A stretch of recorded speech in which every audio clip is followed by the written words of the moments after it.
সেনেকৈ অলপ ভয় কৰিব লাগিব উঠি আহিব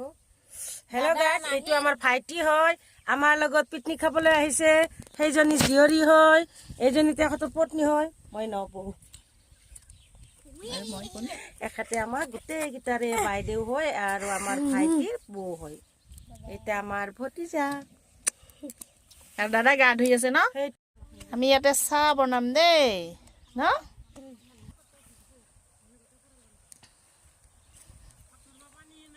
অ'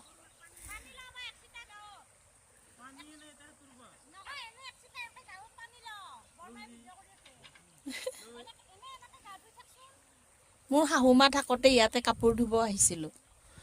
ইয়াত তেতিয়া মন্থনৰ জন্ম হোৱা নাছিল আৰু ইয়াত ডাঙৰ বাবু গা ধুই আছে বাবু